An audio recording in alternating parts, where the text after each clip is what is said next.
గమనించాలి. ఇక్కడ ఒక ప్రశ్న మనకు కనబడుతుంది కదా. ఇంతకీ ఏమిటి ఆ ప్రశ్న? దేవుడు మానవుణ్ణి నిజముగా ప్రేమిస్తున్నారా? ఏంటిది? దేవుడు మానవుణ్ణి నిజముగా ప్రేమిస్తున్నారా? ఈ ప్రశ్నకు సమాధానాలుగా 2 రకాల సమాధానాలు వస్తాయి. కొందరేమో దేవుడు మానవుణ్ణి నిజముగా ప్రేమిస్తున్నారు అంటారు.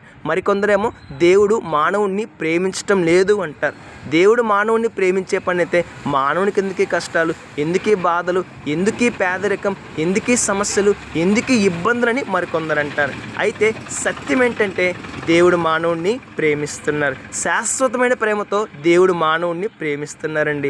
ఎలా చెప్పగలుగుతున్నావు ఈ మాట అని అడుగుతారేమో. పరిశుద్ధ గ్రంథమైన బైబిల్ గ్రంథంలో స్పష్టంగా రాయబడ్డాయి. ఎన్నో విషయాలు రాయబడ్డాయండి. దేవుడు మానవుణ్ణి ప్రేమిస్తున్న విధానం, దేవుడు మానవుణ్ణి కాపాడుతున్న విధానం, దేవుడు మానవుణ్ణి ఎంతలా ప్రేమిస్తున్నారు, ఏ విధంగా ప్రేమిస్తున్నారు, ఏ ప్రేమతో ప్రేమిస్తున్నారు, ఎంత వివరించబడ్డాయి.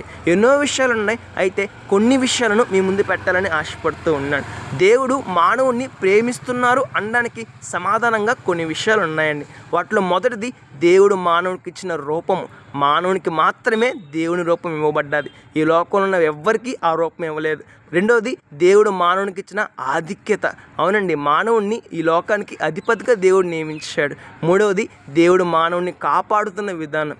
నాలుగవది, దేవుడు మానవుని పోషిస్తున్న విధానం. ఇలా ఎన్నో సందర్భాలు దేవుడు మానవుని నిజముగా ప్రేమిస్తున్నారా అన్న ప్రశ్నకు సమాధానంగా ఉన్నాయండి. ఒకసారి ఆలోచన చేద్దాం. ఆది కాండంలో దేవుడు మానవుని సృష్టించిన అక్కడి నుంచి ప్రకటన గ్రంథంలో దేవుడు మానవునికి ఇవ్వబోయే పరలోక రాజ్యం వరకు ఎన్నో సందర్భాలు దేవుడు మానవుని ప్రేమిస్తున్నారా అన్న ప్రశ్నకు సమాధానంగా ఉన్నాయి. ఒకసారి చదువుదాం, పరిశుద్ధ గ్రంథమైన బైబిల్ గ్రంథాన్ని చదువుదాం. దేవుడు మానవునిపై చూపుతున్న ప్రేమను గుర్తిద్దాం, దేవుని ప్రేమిద్దాం, అపార్థం చేసుకోకుండా అర్థం చేసుకుందాం, దేవుడు చెప్పినట్టుగా జీవిద్దాం, పరలోక రాజ్యాన్ని